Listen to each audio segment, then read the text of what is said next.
Lectura del libro de los Números.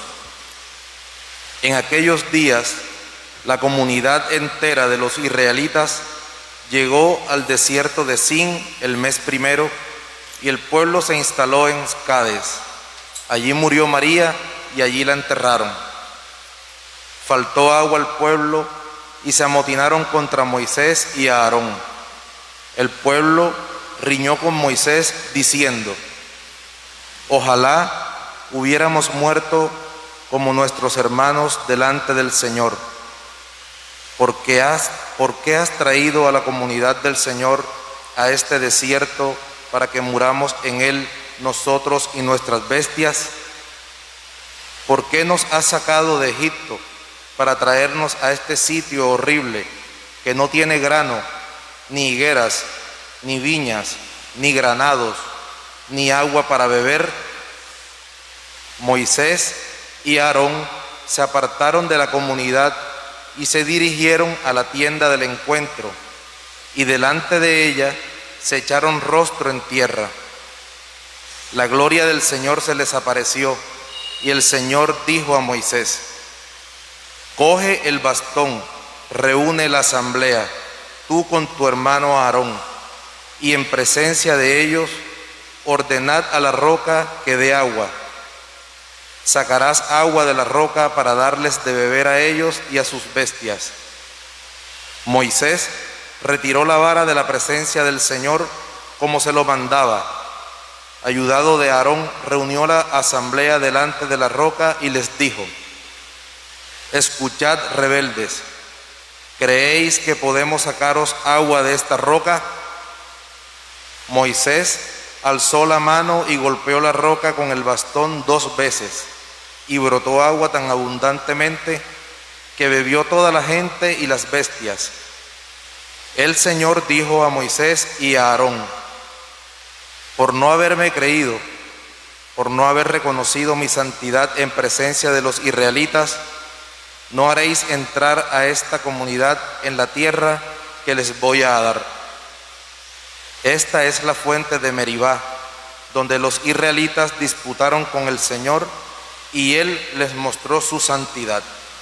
Palabra de Dios.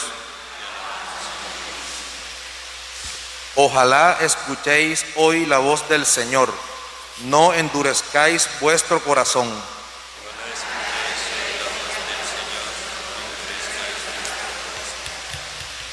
Venid, aclamemos al Señor, demos vítores a la roca que nos salva. Entremos a su presencia dándole gracias, aclamándolo con cantos. Ojalá escuchéis la voz del Señor, no endurezcáis vuestro corazón. Entrad, postrémonos por tierra, bendiciendo al Señor Creador nuestro, porque Él es nuestro Dios y nuestro pueblo, el rebaño que Él guía. Ojalá escuchéis la voz del Señor, no endurezcáis vuestro corazón. Ojalá escuchéis hoy su voz, no endurezcáis el corazón como en Meribá, como el día de Masá en el desierto, cuando vuestros padres me pusieron a prueba y me tentaron, aunque habían visto mis obras. Ojalá escuchéis la voz del Señor, no endurezcáis vuestro corazón.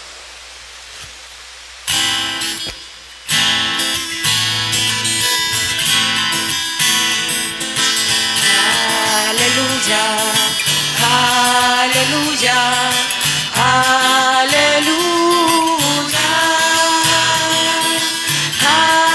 aleluya, aleluya, aleluya, aleluya,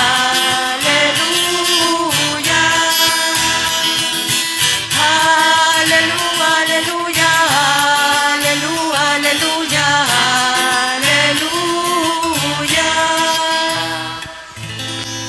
El Señor esté con ustedes. Y con tu espíritu. Lectura del Santo Evangelio según San Mateo. Gloria a ti, Señor. En aquel tiempo, al llegar a la región de Cesarea de Filipo, Jesús preguntó a sus discípulos: ¿quién dice la gente que es el Hijo del Hombre? Ellos contestaron: unos que Juan Bautista, otros que Elías, otros que Jeremías o uno de los profetas. Él les preguntó: ¿y vosotros, quién decís que soy yo? Simón Pedro tomó la palabra y dijo: Tú eres el Mesías, el Hijo de Dios vivo. Jesús le respondió: Dichoso tú, Simón, hijo de Jonás, porque eso no te lo ha revelado nadie de carne y hueso, sino mi Padre que está en el cielo. Ahora yo te digo, tú eres Pedro, y sobre esta piedra edificaré mi iglesia, y el poder del infierno no la derrotará. Te daré las llaves del reino de los cielos. Lo que ates en la tierra quedará atado en el cielo, y lo que desates en la tierra quedará desatado en el cielo. Y les mandó a los discípulos que no dijesen a nadie que él era el Mesías. Desde entonces empezó Jesús a explicar a sus discípulos que tenía que ir a Jerusalén y padecer allí mucho por parte de los ancianos, sumos sacerdotes y escribas, y que tenía que ser ejecutado y resucitar al tercer día. Pedro se lo llevó aparte y se puso a increparlo. No lo permita Dios, Señor, eso no puede pasarte. Jesús se volvió y dijo a Pedro: Quítate de mi vista, Satanás, que me haces tropezar. Tú piensas como los hombres, no como Dios. Palabra del Señor. Gloria a ti, Señor Jesús.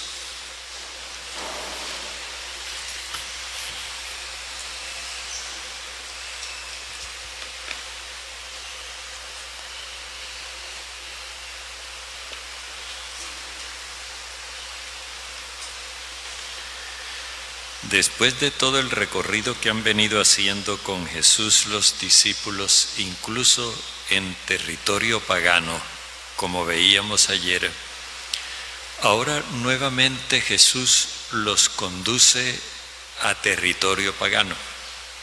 Están en el norte de lo que un tiempo fue el reino de Israel, ahora es la tetrarquía de Filipo.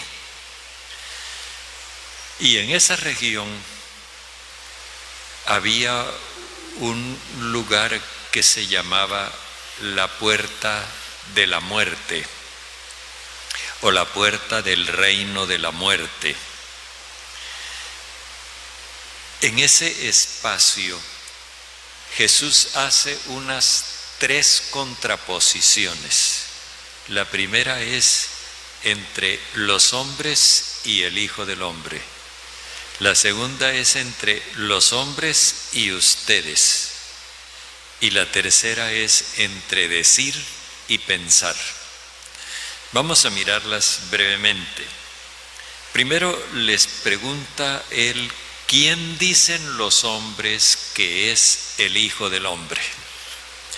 Ya nosotros tenemos claro que los hombres son los que no se guían por el Espíritu de Dios. El Hijo del Hombre es el hombre que está lleno del Espíritu de Dios.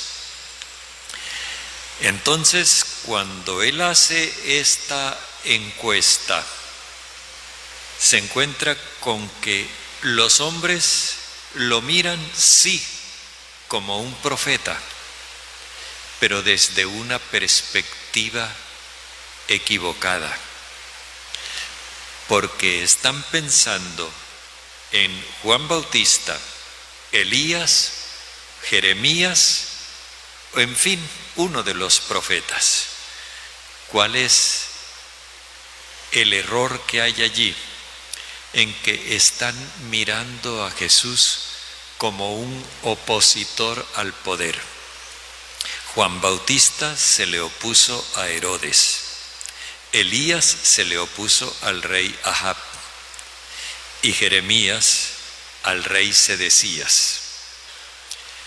Todos ellos ciertamente le estaban causando daño al pueblo de Dios. Y ellos optaron por hacerles la oposición a esos mandatarios. Pero Jesús, como lo hemos visto en repetidas oportunidades, no vino a hacer oposición, sino a proponer una alternativa. De manera que el pensamiento de los hombres está equivocado porque está pegado de la concepción de que el poder es lo que va a dar la salvación. Y por eso Jesús hace la segunda pregunta: ¿y ustedes quién dicen que soy yo? Ahora la contraposición es entre lo que dicen los hombres y lo que dicen los discípulos. Y entonces Simón Pedro toma la vocería del grupo y le dice: tú eres el Mesías, el Hijo del Dios vivo. Aquí tenemos tres elementos. El primero es el Mesías, que es el ungido de Dios enviado para ser el salvador del pueblo, liberador y salvador del pueblo. Pero este Mesías no es el Mesías hijo de David que esperaban los judíos,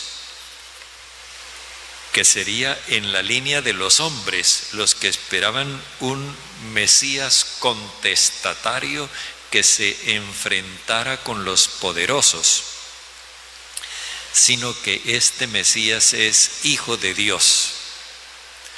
Es decir, cuando lo presenta como hijo de Dios y lo desvincula de la filiación de David, da a entender que entonces él no es un imitador de David, sino un imitador de Dios. Recordemos que el concepto de hijo no indica solamente la generación física biológica, indica sobre todo la identidad, el parecido en la manera de vivir. Así que este Mesías, Hijo de Dios, es un Mesías que se parece a Dios. Y para que quede claro en qué es que se parece, señala que Dios es el Dios vivo. Este calificativo no solamente indica que Dios tiene la vida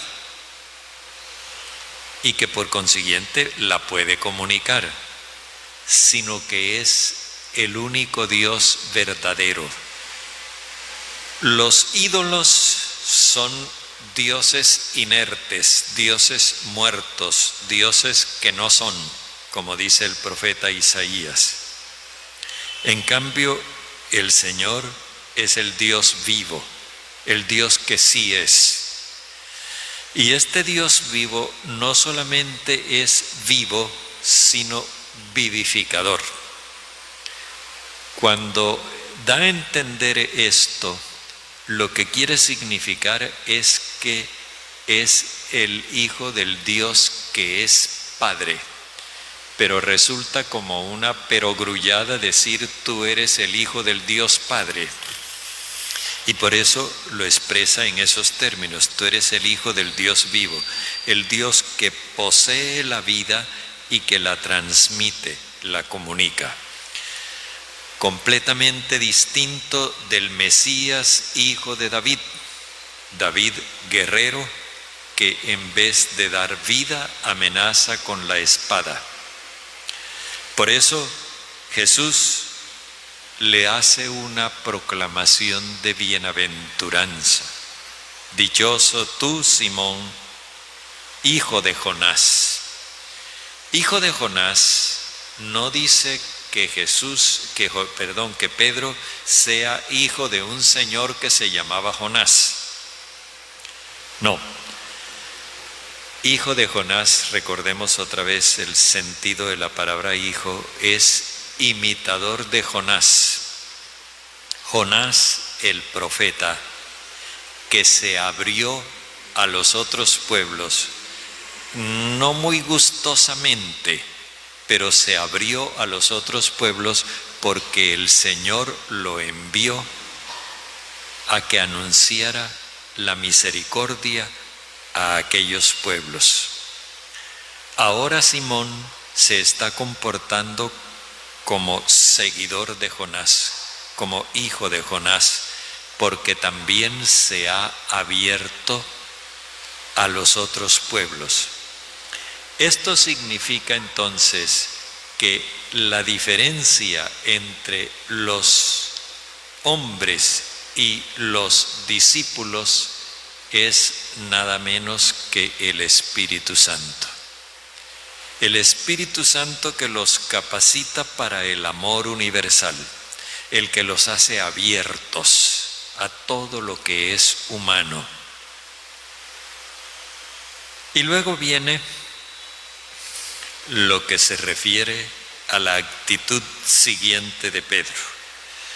Cuando Jesús los comienza a instruir y a decirles que el destino del Hijo del Hombre es padecer la oposición e incluso ser arrastrado al juicio y condenado a muerte por los dirigentes del pueblo, entonces Pedro tomó aparte a Jesús y se puso a increparlo. Recordemos que increpar es el verbo que se usa para referirse a la expulsión de espíritus inmundos y demonios. Aquí Jesús no ha dado ninguna manifestación de violencia, por lo tanto esta increpación no es para expulsar un demonio, pero Jesús sí ha expresado un pensamiento alternativo. Y entonces lo que Pedro quiere dar a entender es que esta manera de pensar de Jesús es contraria al designio de Dios, al mensaje de Dios, y por eso Él está tratando de sacarle esa idea de la cabeza. Jesús ha estado diciendo sencillamente que Él se va a entregar y que así es como Él dará testimonio de ese Dios vivo, del Dios de la vida, del Dios que transmite vida y que no permitirá que su comunidad sea vencida por los poderes de la muerte. Cuando Pedro trata de que Jesús renuncie a esa manera de pensar, entonces Jesús se le sacude a la vista de los otros. Lo que Jesús le dice exactamente es esto: detrás de mí, Satanás. Recordemos que cuando Él llamó a los discípulos, los llamó diciéndoles: vénganse detrás de mí y yo los haré pescadores de hombres. Ahora Pedro pretende ser pescador de hombres, pero diciéndole a Jesús qué es lo que él tiene que pensar. Él ya se ha manifestado como seguidor de Jonás, con la misma actitud de Jonás, hijo de Jonás, pero pretende que Jesús piense como él. Y resulta que ahí es donde está el problema. Tú hablas muy bonito, pero piensas como los hombres. Es decir, hablas con palabras verdaderas, inspiradas por mi Padre, pero tú personalmente piensas como los que no tienen el Espíritu de Dios. Esto pienso yo que nos llama a una reflexión muy seria, porque todos nosotros estamos expuestos a repetir las palabras de Dios. Dichoso tú, Simón, hijo de Jonás, porque esto no te lo ha revelado nadie de carne y hueso, sino mi Padre del cielo. Es la palabra de Dios, el mensaje de Dios, que Simón lo recibió y él lo dice, lo declara. Pero ese mensaje que él declara con su lengua no ha transformado su mentalidad. Y la tragedia aquí es que podría suceder que nosotros tuviéramos la palabra de Dios en los labios, pero no en el cerebro, como decimos nosotros, o en el corazón, como dice la Biblia. Yo recuerdo que hace muchos años, cuando comenzaba mi ministerio, organicé un grupo de personas en la parroquia donde estaba para estudiar la Biblia. Y aquello pues era una cosa interesante, cada uno con su Biblia y todos muy felices. Pero después de cierto tiempo me di cuenta de dos cosas.